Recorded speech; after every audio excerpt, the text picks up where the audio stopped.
Olá, seja bem-vindo, seja bem-vinda a mais uma videoaula, dessa vez abordando os temas da unidade 2 da nossa disciplina, que busca apresentar os fundamentos bíblicos da soteriologia, ou seja, da doutrina da salvação. Então, nossa perspectiva aqui é pensar tanto o Antigo Testamento quanto o Novo Testamento, como eles desenvolvem essa temática. E aqui nós vamos falar de alguns assuntos que, inclusive, estão presentes também na unidade, mas de outros assuntos que não estão na unidade. Então, essa aula serve como um complemento do que vocês estão estudando. Começamos aqui no Antigo Testamento. E a primeira perspectiva que a gente precisa lembrar é que, na lógica da teologia do Antigo Testamento, a criação já é um espaço de salvação. A criação já é um espaço salvífico. Ou seja, Deus, ao criar, já cria um espaço de salvação porque ele está harmonizando o caos para proporcionar a vida. E esse sentido que vincula a criação à salvação é um elemento que vai estar constante ao longo do texto bíblico, especialmente no Novo Testamento. Um elemento que vai ser retomado pela teologia do Novo Testamento para afirmar esse vínculo entre criação e salvação. Então, isso é um ponto importante e é uma base importante sobre a qual a teologia, tanto do Antigo, mas também, especialmente do Novo Testamento, será construída. Esse vínculo integrador entre criação e salvação. Num primeiro sentido, mais geral, mais amplo, salvação no Antigo Testamento tem a ver com a ação de Deus em favor do seu povo, livrando esse povo e salvando de ameaças e perigos. Então você tem uma ação de Deus em favor do povo de Israel, por exemplo, ou em favor da sua igreja no Novo Testamento. Aqui, por enquanto, no Antigo. Num segundo sentido, contudo, no Antigo Testamento, a salvação ela implica em falar sobre o Messias. O Messias, na lógica do Antigo Testamento, não é Deus, mas é um anunciador de Deus.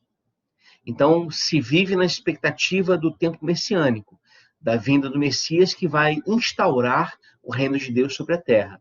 Antes do exílio babilônico, a salvação, portanto, diz respeito à vinda desse Messias que vai estabelecer o reino sobre a terra para o reinado de Deus. Com o exílio babilônico, contudo, justamente porque nós estamos agora longe da terra de Israel, nós estamos no exílio, a ideia da salvação não é mais projetada para a terra, mas sim para um futuro distante. Ou seja, ela vai ser vinculada a uma salvação escatológica. É importante pensar isso porque salvação, na perspectiva do Antigo Testamento, antes do exílio, diz respeito à terra, às condições mesmo de posse de terra e de vida agora. Não há perspectivas nesse momento de uma vida pós-morte. Essa noção de vida pós-morte, de ressurreição, por exemplo, só acontecerá após o contato com a própria teologia e as culturas presentes na Babilônia e na Pérsia. Então, o exílio babilônico marca uma mudança nessa perspectiva de salvação. Então, como eu disse, salvação na perspectiva do judaísmo anterior ao exílio babilônico diz respeito apenas às questões de posse de terra. Nesse período, a salvação não tem relação com a vida futura ou ressurreição. Antes do exílio, vale lembrar, todo mundo que morre, seja bom, seja mal, justo ou injusto, vai para o mesmo lugar, o Sheol. Já na perspectiva do judaísmo posterior ao exílio babilônico, você tem, justamente pelo contato com tradições e culturas diferentes, como eu falei agora há pouco, você tem a ideia da salvação se relacionando com a noção de ressurreição, de vida após a morte. Mesmo assim, contudo, no Antigo Testamento, isso é lido em termos de povo, e não individualmente. A noção é, o povo alcançará essa salvação posterior, alcançará essa ressurreição posterior, mas não é pensado necessariamente como indivíduos. Avançando aqui, a lei de Moisés é o anúncio da graça salvífica no Antigo Testamento. Contudo, com o tempo, essa lei de Moisés acabou se tornando mediadora na relação Deus-ser humano. O que é um fato que ficou muito claro na época de Jesus de Nazaré com os fariseus, com a religião farisaica. Nós temos aqui a lei que servia de graça no Antigo Testamento, sinal da graça, anúncio da graça, ela se torna uma mediação. Em que sentido?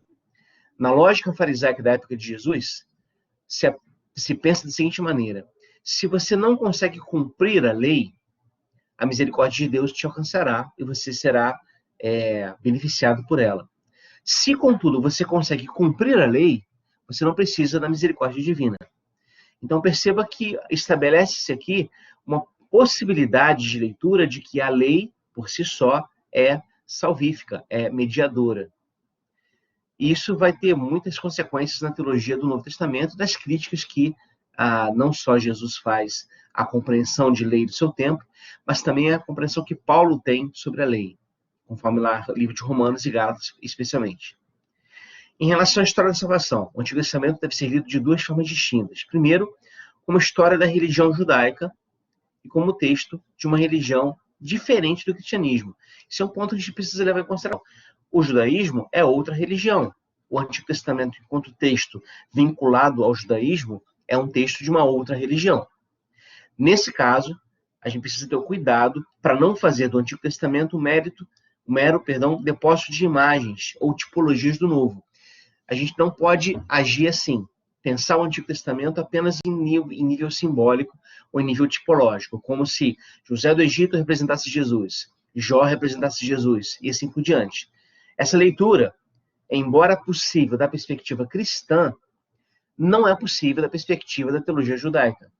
Nós temos na teologia judaica, no Antigo Testamento, uma literatura e uma grandeza teológica particular que não precisa, não depende de outras interpretações posteriores para ter sentido.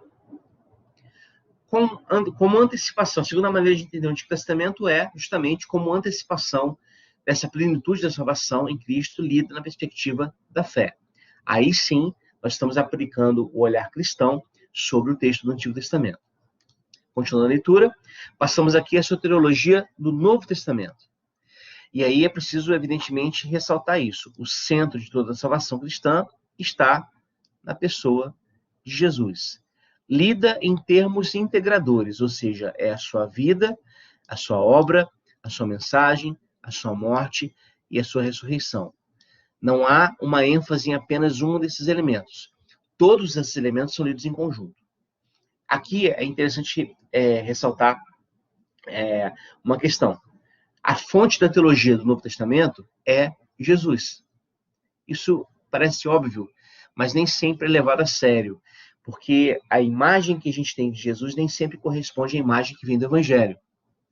Esse fato, por si só, já traz para a produção teológica uma grande responsabilidade, é saber, não desvincular a salvação trazida por Cristo da mensagem do reino de Deus que ele proclamou entre os seres humanos. Mensagem essa que acrescenta conteúdo específico e essencial a essa salvação. Ou seja, é preciso que a gente pense salvação no Novo Testamento relacionada à ideia de reino de Deus, porque é o centro da mensagem de Jesus. A salvação, então, repetindo isso e ressaltando isso, a salvação no Novo Testamento se relaciona com o reino de Deus. E aqui eu quero, mais uma vez, ler esse texto que nós lemos numa unidade passada, numa videoaula passada, porque é importante pensar sobre isso. O senhorio de Deus, ou seja, o reino de Deus, é pura iniciativa divina, vinda, solicitude e proximidade do próprio Deus. Não se pode fazê-lo chegar por meio de atividades humanas, seja o cumprimento da Torá, emprego da violência, liturgias, enfim. Só se pode acolhê-lo como uma criança, enquanto puro presente gracioso para se deixar libertar e comprometer por ele. É claro que nós somos vocacionados a chamar esse reino, né? Venha a nós o teu reino, seja feita a tua vontade na terra como no céu. Mas esse reino que vem a nós, só vem a nós porque Deus deseja que ele venha. Então, a iniciativa divina em relação a isso. A salvação do ser humano é o próprio Deus. Isso é importante pensar também. É Deus que se revela como Salvador. A plenitude da sua existência, o sentido último da sua realidade, a realização total das suas potencialidades e anseios é Deus.